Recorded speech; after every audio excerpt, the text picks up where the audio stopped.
Quando eu tiro um número ímpar de um número par, eu quebro uma das duplas que o número par contém.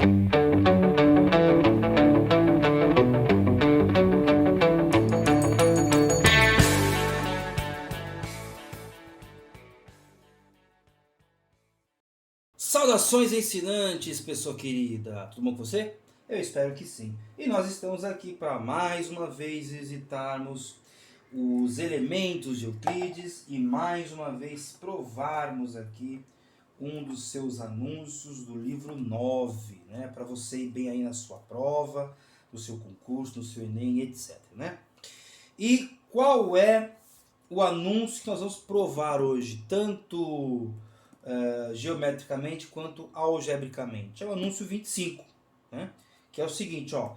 Caso de um número par, um ímpar seja subtraído, o restante será ímpar, né? Então, mais uma vez aí vamos abrir mão do livro físico, vamos escrever no nosso papel aqui e provar de um jeito e de outro, certo? Então vamos lá. Então, né, o que ele quer dizer com essa frase? Né? Ó, caso de um número par ou ímpar seja subtraído, o restante será ímpar. Né?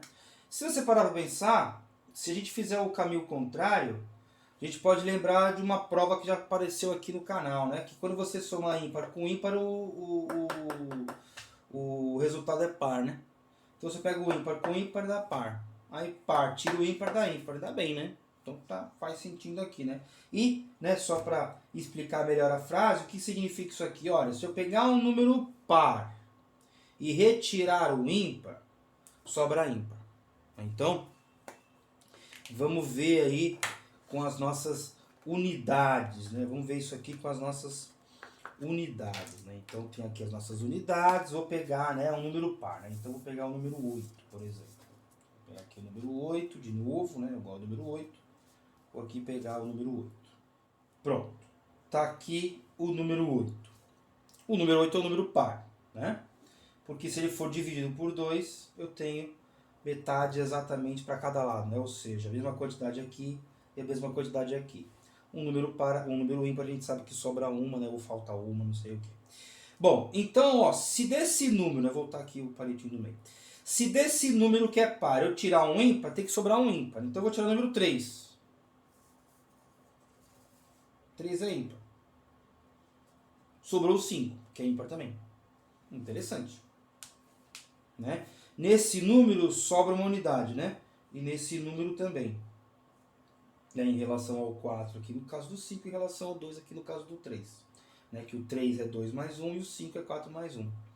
Então, o que acontece, né? Quando eu tiro um número ímpar de um número par, eu quebro uma das duplas que o número par contém, né? Porque, ó, voltamos ao número 8, né? Ó.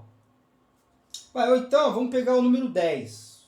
Não, 12. Pronto, vamos pegar o número 12. Vou pegar um número grande. Tem aqui o número 12.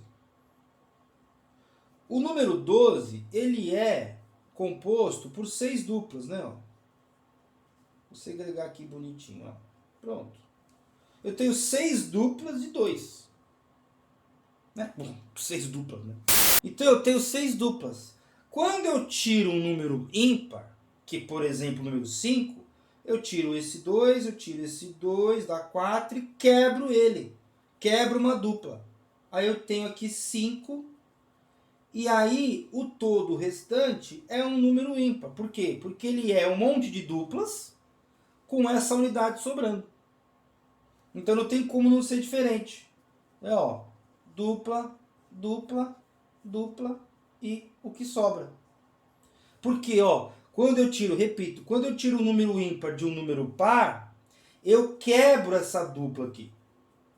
Eu quebro uma dupla e dou uma unidade para cada um. Ou, se você preferir, né, eu tiro unidade de uma dupla daqui. Né, para formar o número 5, lembra? Ó, lembra que de subtrair é retirar do lado, né? Ó, como importante os conceitos que a gente vai aprendendo ao longo do canal. Quando eu tenho um número par aqui e eu tiro um número ímpar, eu estou tirando, ó, de novo, né? Ó, peguei o número 12, né? 3, 6, 12. Peguei o número 12 e tirei o número 5. Então eu preciso tirar 5. Eu quebro essa dupla aqui. E aí eu tenho 5 desse lado e 7 desse outro lado. Porque eu tenho 3 duplinhas, né? Ó, 3 duplas e uma unidade que sobra. Porque eu quebrei essa dupla, né? Quando eu fui retirando, eu tive que quebrar essa dupla. Então isso sempre vai acontecer quando eu tirar um número ímpar de um número par, né? O número restante é um número ímpar. Agora a gente vai para a álgebra. Né? Então eu vou lá.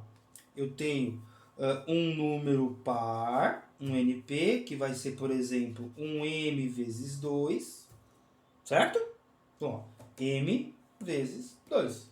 Pode ser 1, 2, 3, 5, 1 milhão e qualquer número que eu colocar aqui, ao ser multiplicado por 2, gera número par. Então esse número aqui é par. Essa é a estrutura de um número par, né? Se você preferir. Ele é sempre um múltiplo de 2.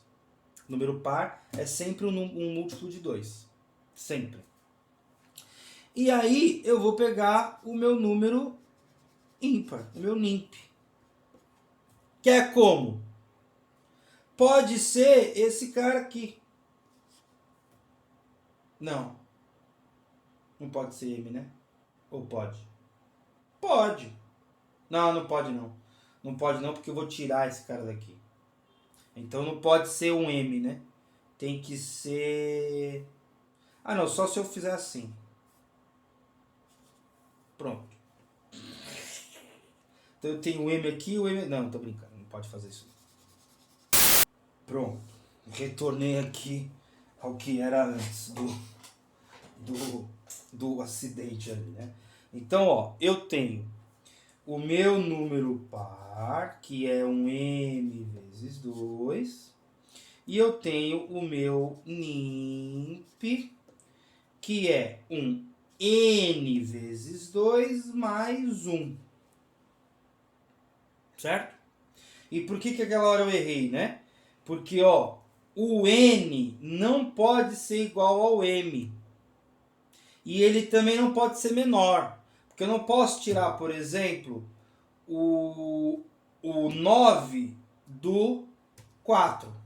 Ou seja, se M for 2, aí eu tenho aqui 4.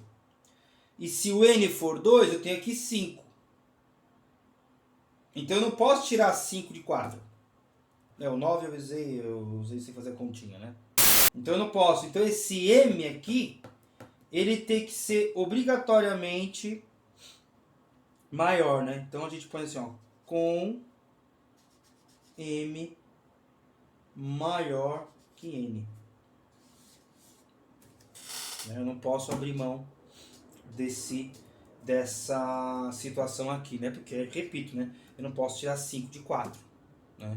Então eu tenho que ter, o M tem que ser maior do que o N, pelo menos uma vez, né? Se aqui for 1, por exemplo, dá 3, e se aqui for 2, dá 4. Aí eu posso tirar 3 de 4, certo?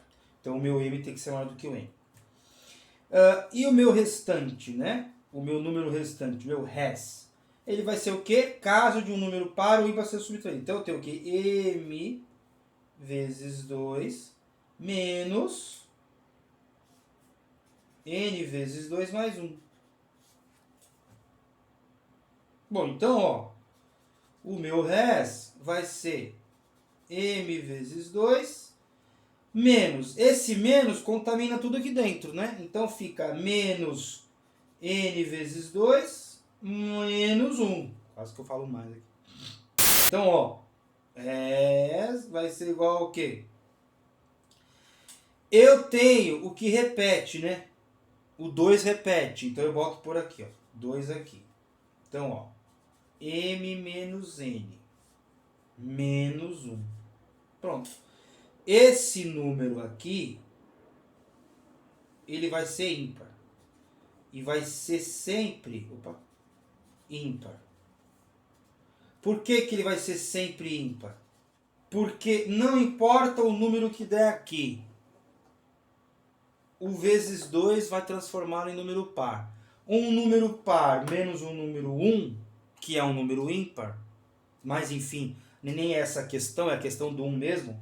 Então, ó, um número par menos um número 1 é um número ímpar, sempre. né? Porque eu quebrei uma das duplinhas, como a gente viu, né? No caso, na folha passada, né? Porque eu tive que trocar. Entendeu? Então esse número aqui é sempre ímpar. Esse cara aqui é sempre ímpar. E se esse cara é sempre ímpar, o nosso Euclides está certo mais uma vez, né? Que a gente conseguiu provar o que era preciso provar. Certo? Então é isso. Vá bem aí na sua prova, vá bem no seu concurso, faça uma boa pontuação no Enem e um beijo e até o próximo vídeo. Desculpe qualquer coisa.